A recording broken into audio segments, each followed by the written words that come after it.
tak nikah, bertambah ilmunya bila? Ha?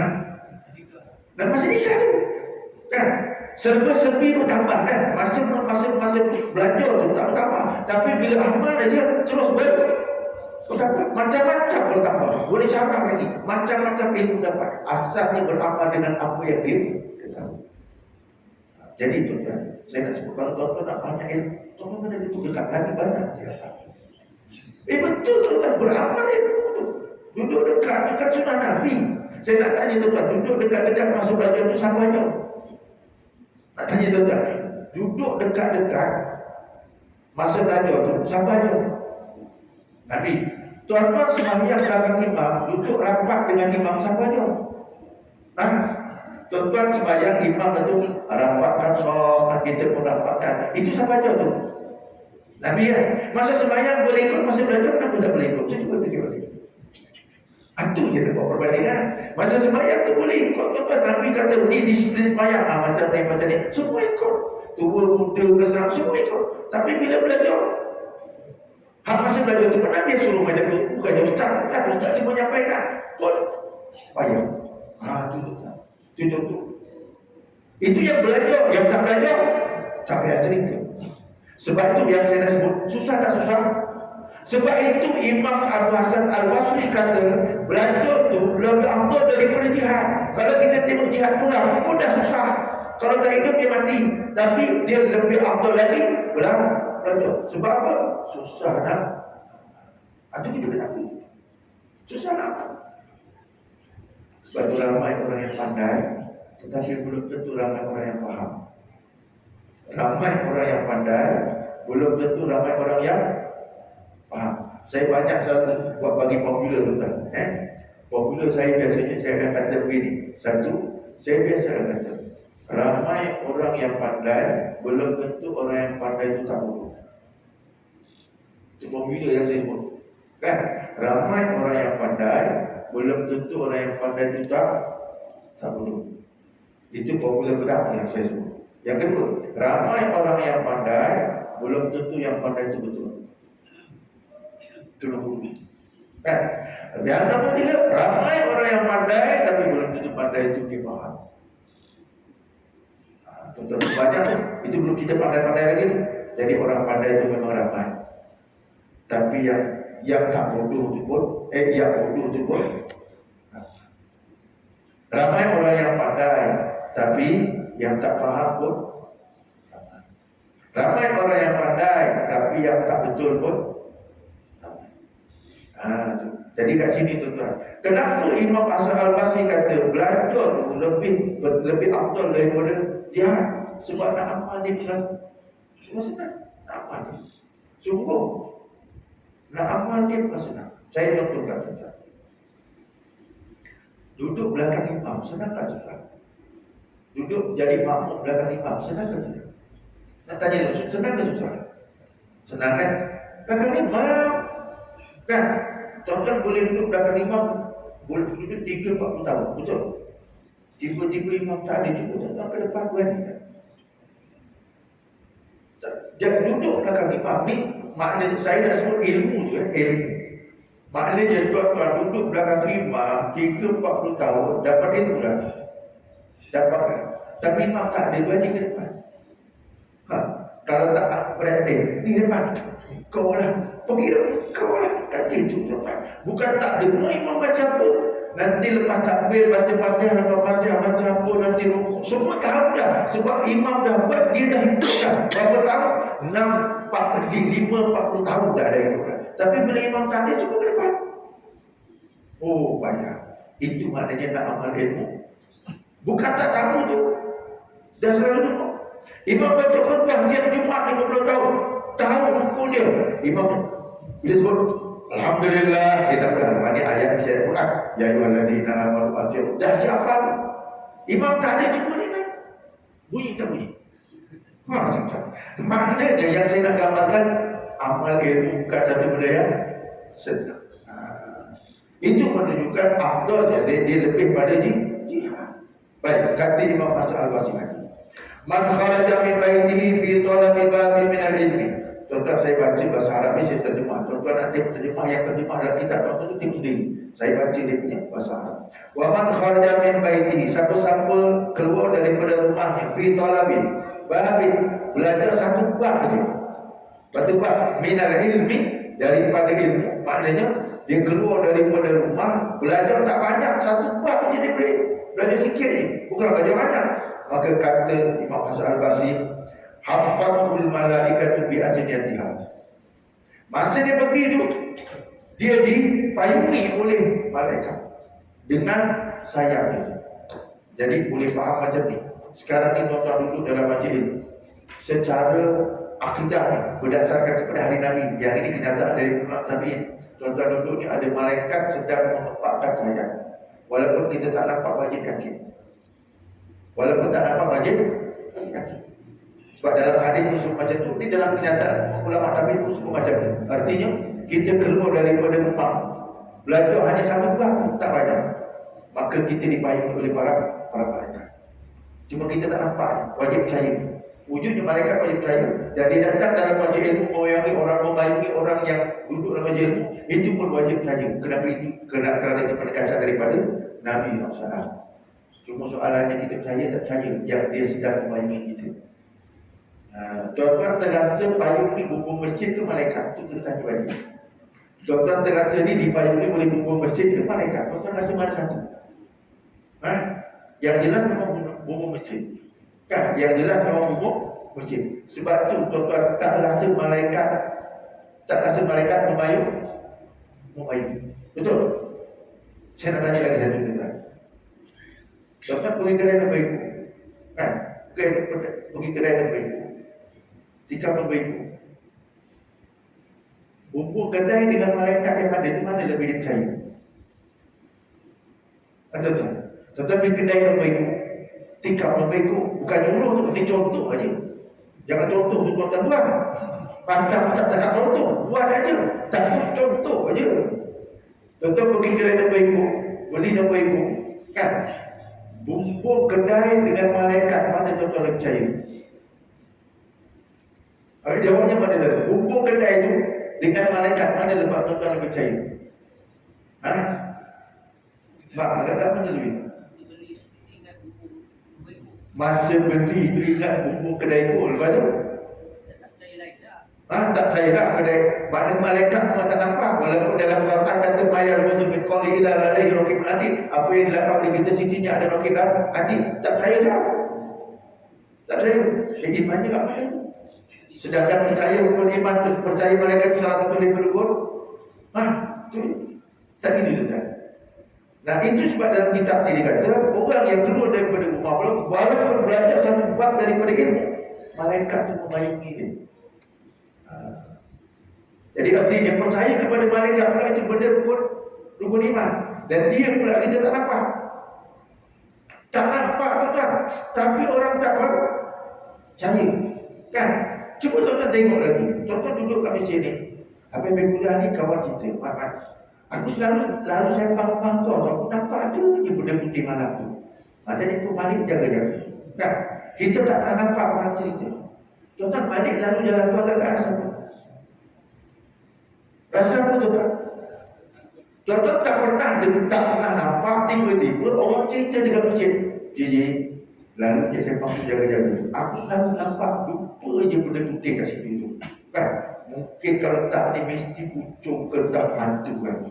Kita pun balik dah kuliah, balik. Lalu situ, masa lalu biasa tak pernah orang cerita. Tapi hari tu biasa, hari tu balik dah ada orang cerita. Dalam kepala otak pun dah berfikir.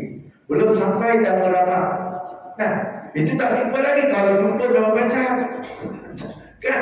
Maknanya benda tu kita tak jumpa pun boleh bukan sekadar percaya, boleh rasa keberadaan dia.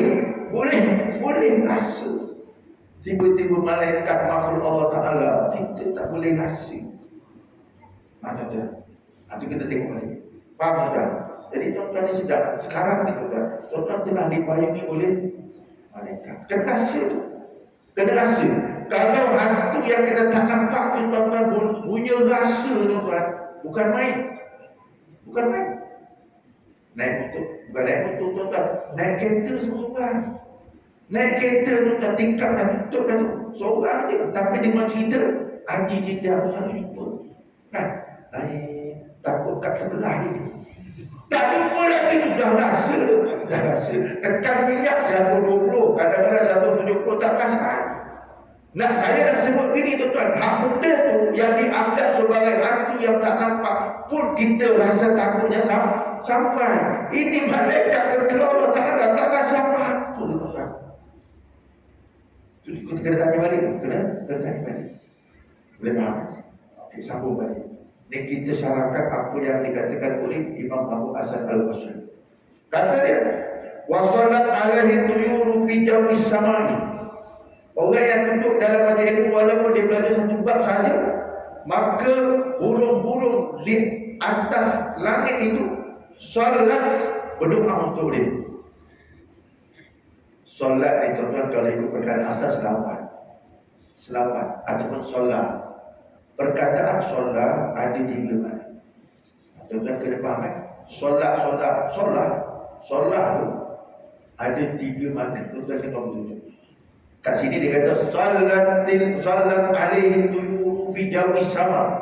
Maknanya kat situ burung-burung dekat langit tu berdoa untuk orang yang duduk dalam majlis ilmu. Jadi solat kat situ maknanya buat doa. Solat, as-solat maknanya doa. Nombor 1 ialah doa. Tuan-tuan sembahyang bahasa Melayu, bahasa Arab dipanggil solat.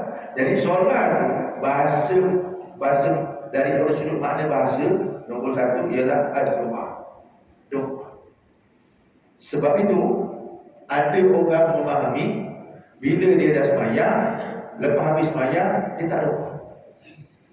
Tuan-tuan dengar betul-betul ini jangan sampai silap. Nanti tuan-tuan faham lain pula. Solat, perkataan as-solat, nombor 1 maknanya adalah doa. Jadi tuan-tuan akan tengok ada setengah orang bila dia sembahyang, habis sembahyang dia tak doa. Kenapa? Dia dah doa dalam sembahyang. Mana dalilnya?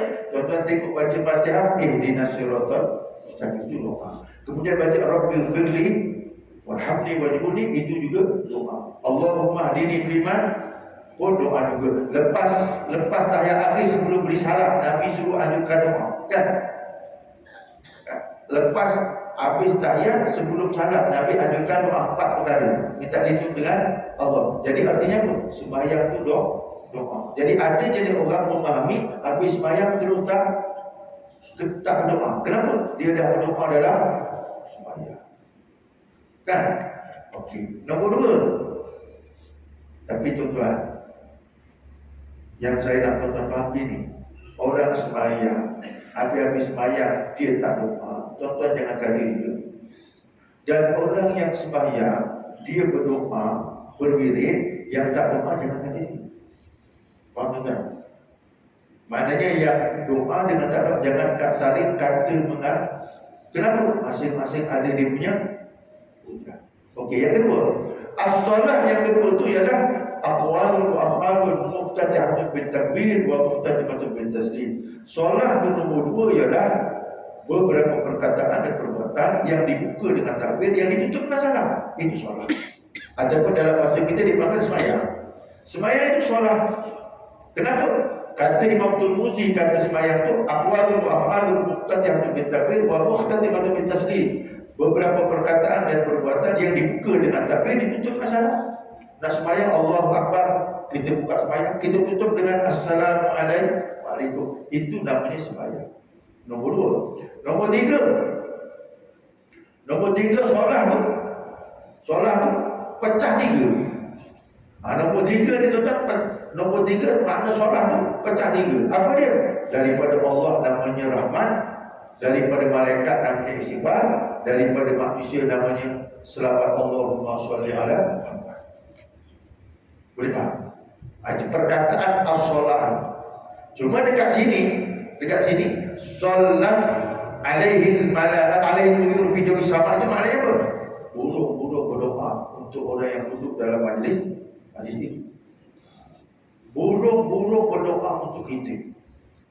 Tuan-tuan pernah kira burung berapa banyak? Tak pernah kira. Bermakna bila tak pernah kira, artinya tuan-tuan, banyaknya doa datang daripada binatang. Jangan kita rasa kita lah yang banyak berdoa. Binatang tu lagi banyak berdoa. Dia lagi banyak berdoa daripada kita. Bayangkan tuan-tuan, setiap masa dan saat ada majlis ilmu atau tidak? Tuan-tuan kuliah maghrib kat sini. Nanti berlalunya masa ada kuliah maghrib tempat lain. Berlalunya masa ada kuliah maghrib tempat lain. Maksudnya tuan-tuan sini maghrib jam sekian, pergi tempat lain maghrib jam sekian. Kan sebab tuan-tuan tengok waktu sesuatu tempat tak sama. Jadi kalau mengikut syarat Nabi Muhammad, kuliah ada kan? Setiap masa ada. Artinya setiap masa tu yang nama buruk berdoa kepada orang yang duduk dalam majlis. Tuan-tuan, orang sakit kan tuan-tuan minta doa. Tak gitu. Orang sakit, dia sakit tak perlu doakan supaya dia sembuh. Kan? Bermakna kita ketika sakit didoakan oleh orang.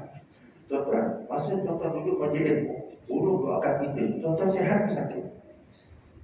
Saya tanya tuan-tuan. Tu saya nak sebut, kita kalau sakit minta doa dengan orang untuk sembuh. Tuan-tuan didoakan oleh burung. Sebagaimana disebutkan sini. Tuan-tuan sihat ke sakit didoakan?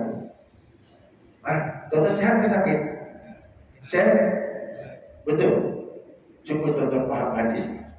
Nabi kata alaikum bi mujazatil ulama wastima'il kalamil hukam. Innallaha yuhil qalbil mayyit bidul hikmah kama yuhil ardi mayyitah bima'il hukam.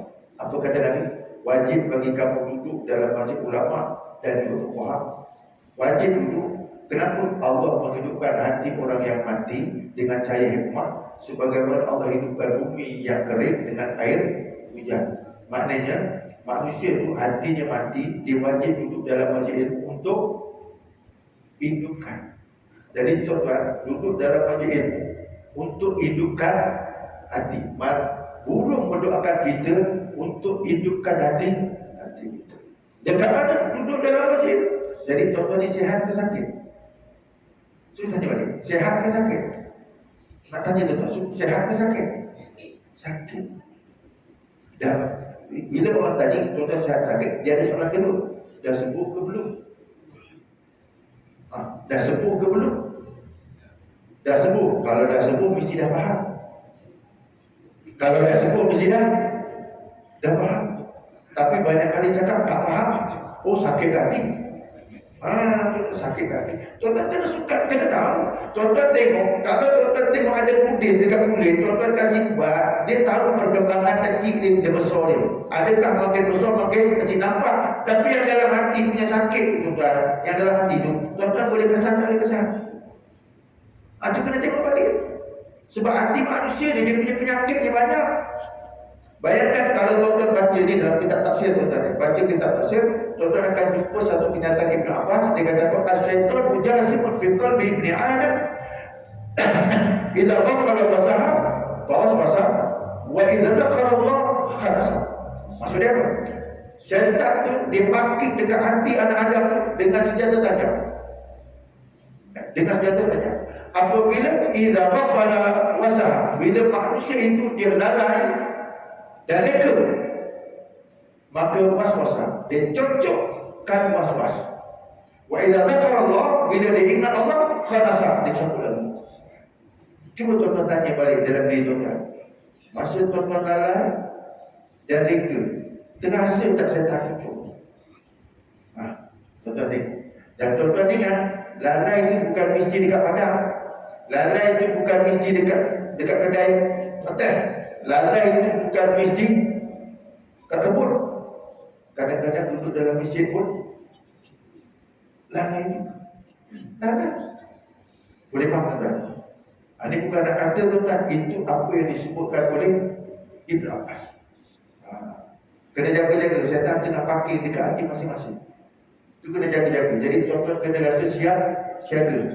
Cuma kalau tanya balik, rasa tak syaitan duduk tu? Rasa tak rasa tuan-tuan? Tak rasa? Tak rasa?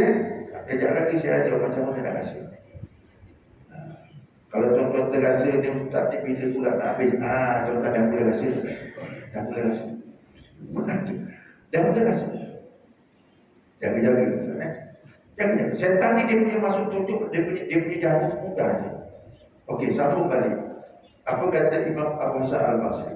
Dia kata, wasibahu fil barri wal haitan fil bahri. Dia kata binatang buas dekat hutan, juga ikan dekat lautan. Doa juga untuk orang yang duduk dalam majlis. Binatang buas pun doa. Ikan pun, tuan-tuan pernah kira ikan berapa banyak? Tak pernah kira. Binatang buas berapa banyak? Tak pernah. Tapi tuan-tuan, berdasarkan kepada hari Nabi juga kenyataan ulama tabi'in ini, dia juga berdoa. Binatang tu pun berdoa. Tapi masalahnya manusia ni, kalau dia salah, dia tak nak ngaku salah dia letakkan binatang juga. Binatang tu berdoa untuk dia, kan? Tapi kalau tuan-tuan buat salah, tuan-tuan salahkan siapa? Tuan-tuan kan salahkan siapa? Tuan-tuan tengok, ada orang bila bercakap, wah ni betul kau, dia cakap siapa? Kan? Dia cakap, kau ni babi betul, kau tu siapa? Dia orang, tapi bukan babi. Tetapi dia kata tak nak mengakui salah, dia kenakan pada babi. Itu manusia. Sampai gunting pun kena. Dia punya salah, gunting dapat nama. Kan? Gunting dalam lipatan. Itu siapa punya perangai? Tuan-tuan, gunting dalam lipatan, siapa punya perangai? Manusia.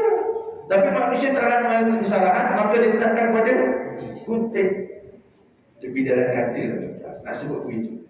Jadi manusia tu kena akui, jangan tak lagi kesalahan. Sama balik. Kata dia, wa atahullahu ajra sanatain wa atahullahu ajra rasnaini wa sab'ina siddiqan. Nah, dia kata begini.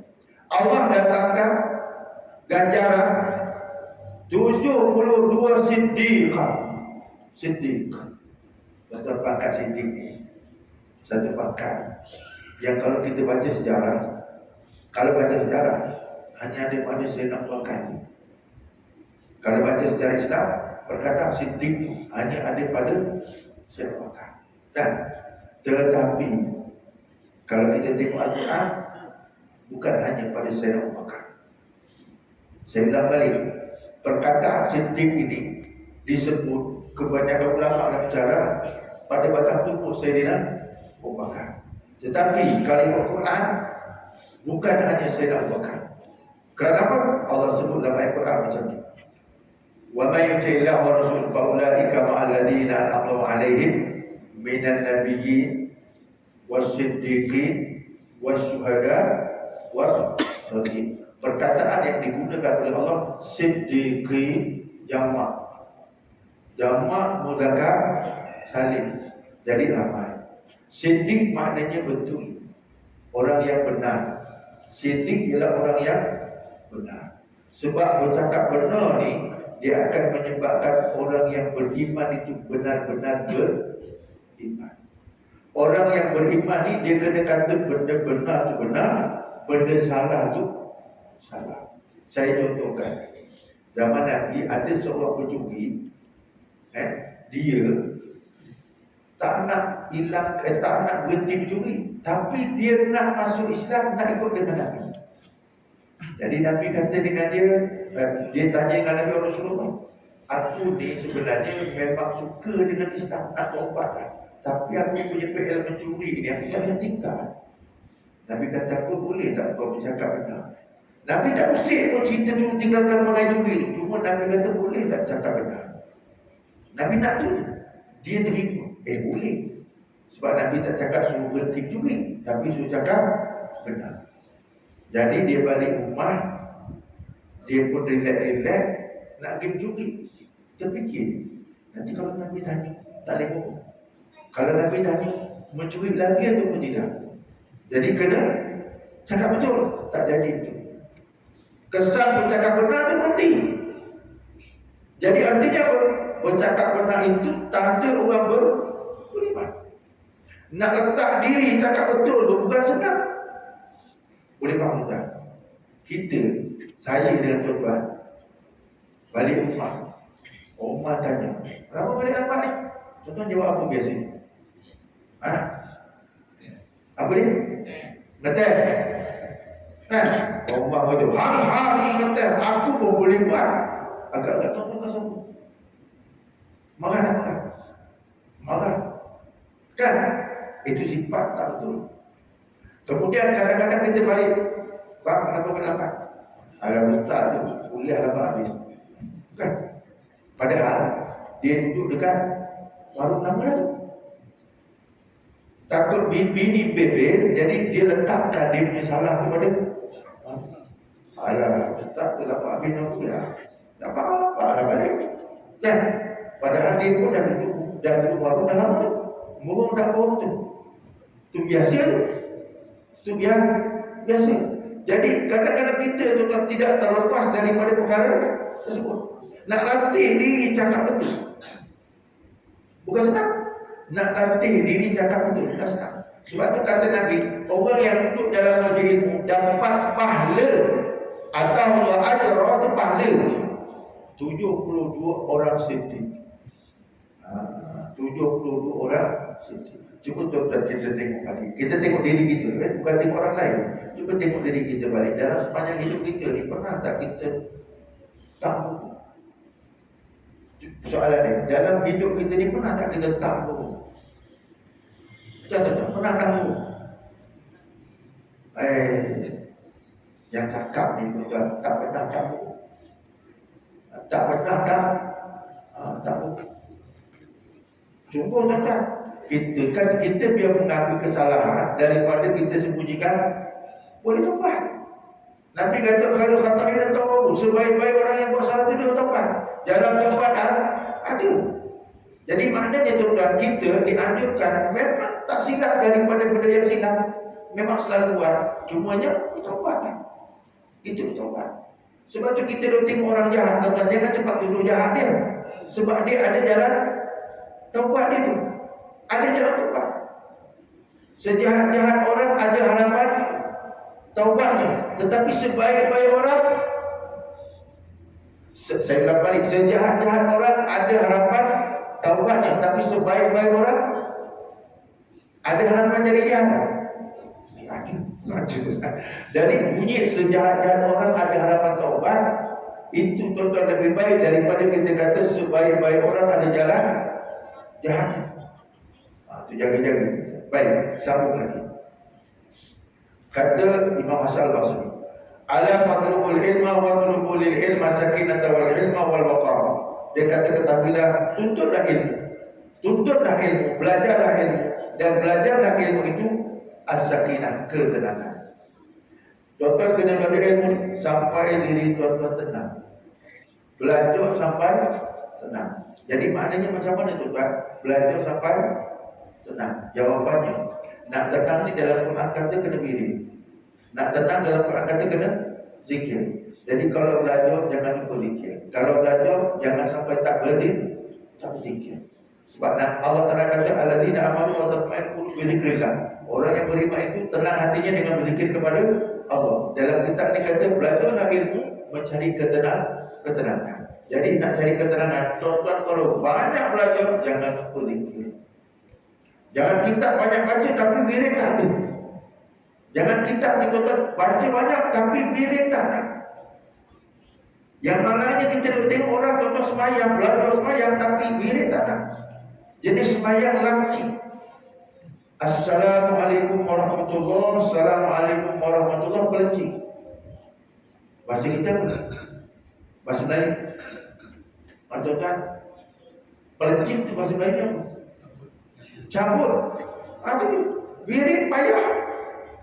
Saya nak sebut tuan-tuan. Cuba tuan-tuan tengok perhati. Tapi jangan tanya depan-depan. Tuan-tuan pergi sorang-sorang. Orang sembahyang, lepas sembahyang payah nak wirid, cuba tuan-tuan kita tanya dia, hati dia tenang atau tidak?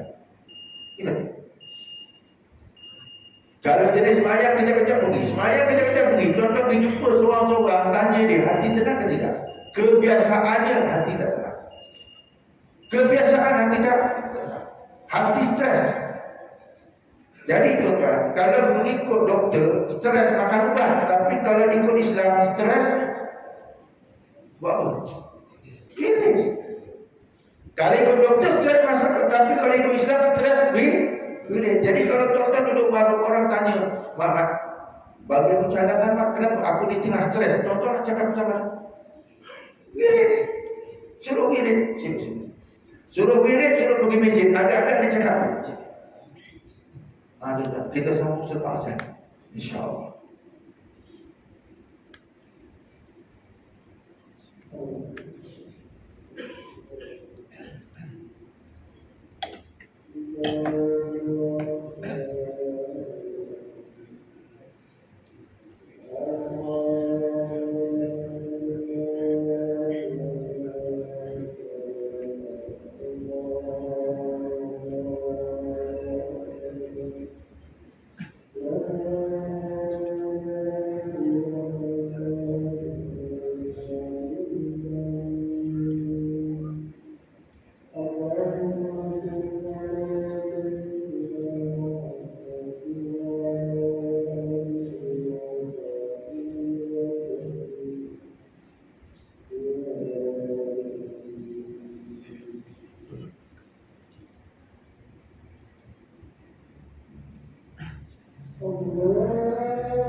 Tadi berhenti kat mana tu? Berhenti kat mana tu? Ingat? Bau tu mubah, tak ingat. Kat mana? Saya berhenti tadi. Belajarlah ilmu itu, cari ketenangan. Ketenangan itu berada di mana? Apabila kita wirid kepada Allah Ta'ala. Kemudian saya bagi misal, kalau ada orang datang jumpa dengan tuan-tuan, tanya macam mana nak selesaikan stres? Jawabnya, kasihkan tasbih, suruh wirid. Tapi kalau tuan-tuan kasihkan tasbih, suruh wirid, dengan realiti masyarakat hari ini, dia cakap apa balik? Dia cakap apa tu? Realiti sekarang ini, kalau kita nak ambil tasbih ni pergi wirid, kata stres kan nak pergi wirid, agak-agak realitinya orang jawab macam mana? Kau gila, aku ni setengah stres kan? Padahal kalau kita lihat balik, dalam Al-Quran mengatakan untuk cari ketenangan, belajar pun kena sampai cari ketenangan. Ketenangan itu dalam Quran kata kena ingat dengan Allah, kena wirid, itu jalan keluarnya. Jadi artinya orang stres, jalan keluarnya kena wirid. Tapi kalau kita beritahu kepada masyarakat, realitinya bila kata suruh wirid, agak-agak dia jawab apa? Kena maki balik. Kan? Kena maki balik. Kenapa? Realitinya masyarakat tidak menyelesaikan macam serupa juga macam ni tuan-tuan. Tuan-tuan dengar ceramah Isra Mi'raj. Tuan-tuan dengar ceramah Isra Mi'raj itu kan tiap-tiap tahun. Tapi tuan-tuan amal tak cerita Isra Mi'raj tu? Ramai tak amal, dengar je. Contohnya macam ni. Saya bagi hujah. Dia cerita pasal stres. Nabi sebelum Isra Mi'raj, isinya nikah. Bapa saudaranya nikah. Lepas tu pergi ke Taif 10 hari, kena halau orang Taif. Kalau tuan-tuan imagine dengan kepala, bini meninggal, bapa saudara meninggal, orang halau. Stres tak stres? Stres. Allah menyaksikan perkara itu. Allah kata dalam Al-Quran, innahu huwas sami'ul basir. Dalam ayat surah Al-Isra.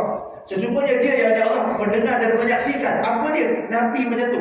Bini meninggal, bapa saudara meninggal, kena halau orang Taif. Maka tuan-tuan stresnya pada Nabi, sedihnya Nabi. Allah ajak Nabi pergi mengunjungi masjid ke masjid. Quran kata Masjidil Haram ke Masjidil. Maknanya Nabi SAW bila dia tak diterima orang, dalam keadaan dia sedih.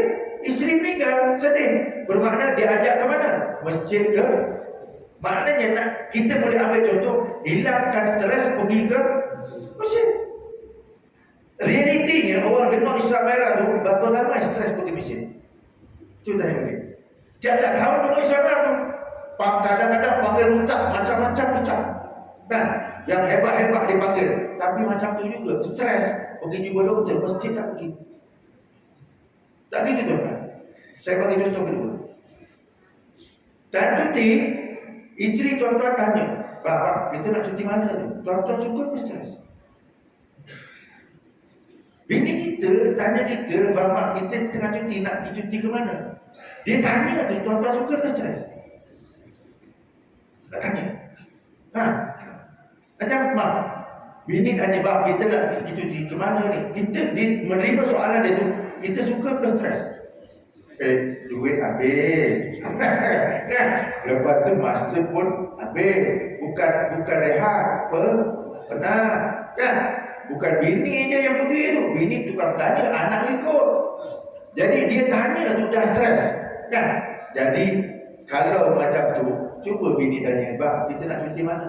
Manalah di masjid lah. Seminggu ni cuti, masjid lah. 2 hari kat Mampang, 2 hari dekat Purupuk, 2 hari dekat Terengganu. Boleh atau tidak? Dan itu yang diajarkan oleh Allah kepada Nabi dalam menghadapi situasi sedih dan stres. Tapi realitinya hari ini kita bila cuti bukan pergi masjid. Boleh berumah dekat dengan masjid, perginya air Papan, perginya Tanjung Bidara, perginya Pegalan Malang. Betul lihat?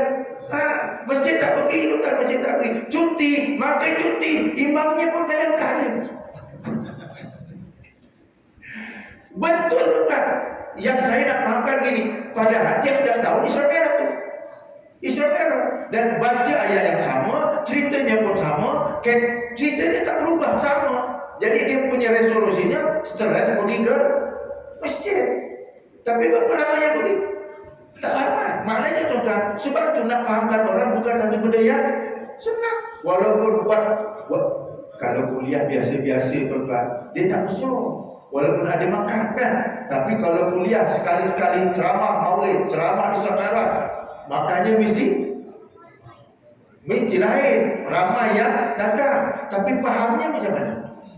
Bukan sikit fahamnya, langsung tak faham. Minta maaf cerita tuan-tuan, dia bukan nak kata, beritahu. Tapi realitinya macam tu. Tanya dia, stres. Agak-agak pergi masjid tu gimana? Kan? Pernah ke kita minta maaf cerita? Laki kita datang jumpa kita ngadu. Ibu memang nak tolong picit kepala abang ni pening kepala ni. Stres betul lah. Cuba cakap, abang pergi masjid dah kan? Bila? Agak-agak boleh cakap macam tu. Kan? Picit dia pening kepala kenapa? Stres. Kita minta picit dengan kita. Bang itu kan Ustaz cakap, stres ni pergi masjid, boleh. Hilang stres. Nabi pun macam tu pergi masjid ke masjid. Agak-agak lagi kita cakap macam kau ni terbiar ke? Sebab kenapa punya terbiar? Sebab tak pernah buat. Sebab tak pernah faham. Sebab tak pernah kisah Nabi itu tidak pernah dipahami dan tidak pernah dicontohi. Jadi macam tu. Jadi artinya apa? Kita ni belajar memenuhkan takwil hijrah tapi tak pernah faham. Kenapa buat ceramah? Dah sampai masanya ceramah Isra. Ni kenapa buat nuzul Quran? Dah habis masa sampai nuzul Quran, tapi tak buka juga Quran. Itu memang perangai siapa? Perangai kita juga. Jadi maknanya tu tuan. Maknanya ada satu ketika kuliah saya ditanya, Ustaz, ilmu laduni itu apa maknanya? Ilmu laduni. Orang tanya saya dalam kuliah, yang tanya perempuan tak orang lelaki. Saya kata ilmu laduni, perkataan laduni itu makna ladaiya. Laduni itu makna daripada sisi aku. Artinya ilmu daripada sisi Allah. Macam mana berlaku antara Nabi Khidir dengan Nabi Musa AS yang disebut oleh Allah Ta'ala dalam surah Al-Kahfi. Dia tanya balik, macam mana nak dapat ilmu laduni itu? Macam mana nak dapat ilmu? Ilmu itu datang daripada Allah. Allah sendiri yang pilih, Allah sendiri nak tiba-tiba dia kata macam mana aku dapat? Hak yang ilmu yang ada tu pun tak dapat. Dia nak dapat yang itu. Yang ada tu, yang disuruh amal tu tak amal-amal. Dia nak benda yang tak diamal. Itu pelik tu. Itu manusia. Manusia dia memang pengen macam tu. Kalau benda tu tak nampak depan mata, dia tak nak buat. Kalau nampak depan mata, dia baru buat. Contohnya, Ustaz ni kalau berwirid ni dapat apa? Dia mesti tanya tu. Kalau kita ni wirid ni dapat terbang, dia buat. Tapi wirid dapat apa? Dapat tenang. Tenang aja tu. Antara harta dengan ketenangan, tuan-tuan cari apa? Nak tanya balik. Antara harta dengan ketenangan, tuan-tuan cari mana saja? Tuan-tuan kata, betul ke? Cakap je. Tuan-tuan cakap je, letakkan duit, habis hilang duit tu. Kan? Manusia dia selalu menyalahi apa yang dia kata. Jadi yang saya nak simpulkan apa? Bukan senang nak cari orang yang sintik. Bukan senang nak cari orang yang sintik. Itu bukan senang. Bukan senang nak cari orang yang benar. Baik, tengok balik. Sambung sikit lagi tuan-tuan. 30 nama tak jumpa. Jadi lambat sikit habis pun tak apa. Kan? Dia kata wa tawadhu liman tata'allamu minhu. Kamu kena bersikap tawaduk kepada siapa yang mengajarkan ilmu kepada kamu. Kata Imam Hasan Al-Basri, dia kata wa tawadhu, sikaplah tawaduk. Tawaduk ni bahasa kita rendah diri. Kepada liman tata'allamu minhu, kepada orang yang kamu belajar dengan dia. Maknanya apa? Kena tawaduk dengan tu guru. Kena tawaduk dengan tuan-tuan, ni adab, bukan takzim. Jangan tuan-tuan mengagungkan dia, tak boleh. Agung ni hanya Allah Ta'ala saja. Manusia ni kita hanya kena bertawaduk. Tawaduk tu maknanya menundukkan, bersikap hormat, tuan-tuan. Dengan guru tu bersikap hormat. Jadi maknanya tuan-tuan adab duduk depan tu guru ni, tuan-tuan macam mana? Kita nak tanya tuan-tuan. Dalam kitab ni kita baca, apa dia kata? Wa tawadhu lima yata'allamuna minhu. Makna Melayunya, kamu kena tawaduk, kamu kena tunduk hormat kepada orang yang mengajar akan kamu ilmu. Itu guru kan? Jadi tanda hormatnya macam mana tuan-tuan? Apa tanda hormat? Kalau tuan-tuan faham apa tanda hormat kepada tuan guru? Istilah tuan-tuan ada orang sini. Apa tanda dia? Yang saya belajar berdasarkan hadis ikut cakap dia. Kan kita belajar ini bermakna ikut cakap dia. Sebab itu kata Sayyidina Utsman, apa kata dia? Tusahabul ulama fadilatun wal iktida'u bihim faridah. Kamu kawan dengan ulama itu ada kelebihan, kata Sayyidina Utsman. Tapi kamu ikut cakap dia itu satu kefadilan. Saya ulang balik. Tusahabul ulama fadilatun wal iktida'u bihim faridah. Kamu bersahabat dengan ulama itu dapat kelebihan, tapi ikut cakap dia itu satu kewajiban fardu. Bermakna tuan-tuan kalau tuan-tuan kawan dengan ulama dapat kelebihan. Apa lebihnya? Walaupun tuan-tuan tidak dikatakan ustaz, orang akan panggil ustaz. Tuan-tuan kawan dengan ustaz, walaupun tuan-tuan tidak ustaz, orang akan panggil ustaz juga. Orang tanya, ustaz, kawan ustaz di mana? Ustaz juga dia panggil. Kan? Itu satu. Yang kedua, kawan dengan, walaupun dia bukan ustaz, dia kawan dengan ustaz mesti dapatnya.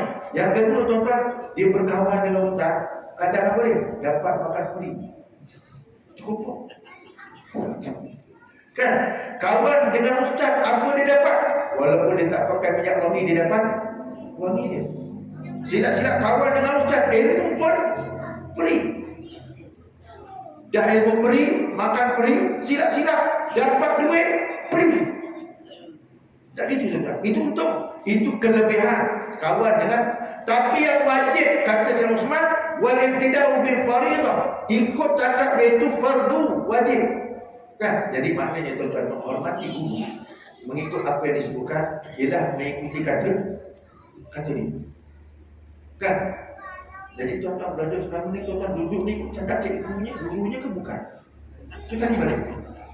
Tak, saya cakap juga macam tuan-tuan. Kita tak nak senyum-senyum. Tuan-tuan ikut tak ikut. Itu nak cakap. Jadi kira-kira tuan-tuan tamaduk ke tarafuk? Mana satu? Tamaduk lawan dia tarafuk. Tamaduk tu tunduk, tarafuk tu lawan dia apa? Matu. Ini tuan-tuan bagi clear punya tuan-tuan. Memang betul. Dan nak cakap macam mana tuan-tuan? Kan? Itu jelas. Itu yang saya nak katakan. Bukan senang nak beramal dengan itu jihad. Bukan senang. Jadi minta maaf tuan-tuan kalau tembak straight aja tu. Kan? Tuan-tuan kalau kita nyindir-nyindir di masjid, mana lebih senang tuan-tuan faham? Straight aja, lebih senang faham. Kan? Tapi antara sakit tuan-tuan, antara dua sindir dengan straight, mana lebih sakit? Silap tuan-tuan. Silap. Tuan-tuan kena tumbuk. Kan? Kena tumbuk betul. Memang rasa sakitnya. Kena tumbuk betul. Banding dengan disindir. Sindir menumbuk. Orang kata kena lempang. Lempang dengan lidah. Rasa yang mana? Dua-dua rasa. Jadi tuan-tuan nak rasa mana ikut tuan-tuan kan? Sebab belajar ni clear. Minta maaf lah kalau bahasa saya cakap direct, tuan-tuan kena betul. Kan? Sebab kenapa? Penyakit dalam hati kita ni duduk dalam majlis ilmu dia sembuh. Baju kalau terlalu kotor, tuan-tuan basuh gitu je kacik kelorong. Kalau baju kotor sangat, tuan-tuan nak basuh kena kasih kelorong ke main basuh gitu aja. Memang kena kasih kelorong tu. Bau betul-betul bersih. Kalau biar basuh gitu tak akan bersih. Satu. Yang kedua, tuan-tuan, bila tuan-tuan tengok cermin, tuan-tuan nampak tuan-tuan kotor badan. Tengok cermin, nampak tai cicak. Tuan-tuan nak bersihkan tai cicak ke nak tumbuk cermin tu? Mana satu tuan-tuan pilih? Tuan-tuan tengok cermin, nampak tai cicak kat tai. Tuan-tuan nak bersihkan tai cicak ke nak tumbuk cermin tu? Mesti bersihkan kan? Betul? Maknanya tuan-tuan faham. Bila tuan-tuan dah faham tu, cukuplah kadang jemaah lagi. Tuan-tuan dah faham tu. Kan dah faham tu. Maknanya kalau ada tai cicak, bersihkan, jangan ditumbuk cermin. Jadi keluar lepas ni tuan-tuan, selain masjid ni tak ada bunyi. Kena kita ini ustaz tak ada bunyi tu. InsyaAllah kan. Kenapa? Sebab kita dah nampak kita punya tai cicak. Jadi tinggal bersihkan aja lah tuan-tuan. Bukan boleh faham kan? Allah. Sekarang itu insya-Allah kita sambung akan datang. Walaupun sedikit, moga-moga kita faham. Tapi masalahnya tu kan, minta maaf tuan ada pasal orang menuntut ilmu. Orang menuntut ilmu ni dari pasal ni. Pasal pertama dipanggil kanak-kanak. Pasal kedua dipanggil remaja. Pasal ketiga dipanggil dewasa. Pasal keempat dipanggil tua. Pasal kelima dipanggil apa pasal kelima? Pasal keempat dipanggil tua. Pasal kelima dipanggil belum, jangan cuma mati dulu tuan-tuan. Nyanyo. Quran tersebut arzalil umur. Dalam Quran itu pasal umur ni, daripada kecil ujung tu dikata arzalil umur. Nyanyo. Nyanyo ni tuan-tuan, apa jadinya? Bila kita cakap, dia cakap balik. Itu nyanyo. Kan? Bila kita hajar, dia ngajar balik. Itu nyanyo. Bila kita cakap, kata dia cakap balik. Bila kita hajar, dia ngajar balik. Kita cakap, dia jawab. Itu nyanyo. Jadi tuan-tuan, cukuplah tuan-tuan punya pasal tu. Jangan terajak nyanyo. Boleh faham? Pada 2 kali faham, kalau 3 kali mau faham cukuplah pada tuan-tuan kau lihada. Wa astagfirullahaladzim wa lakum. Bismillahirrahmanirrahim. Allahumma inna nas'aluka ilman nafi'an wa qalban khashi'an wa 'amalan mutaqabbalan wa rizqan halalan tayyiban wa riزقan mubarakan wa yaqinan shalihan wa dinan qayyiman. Alhamdulillahirabbil alamin. Assalamualaikum warahmatullahi wabarakatuh.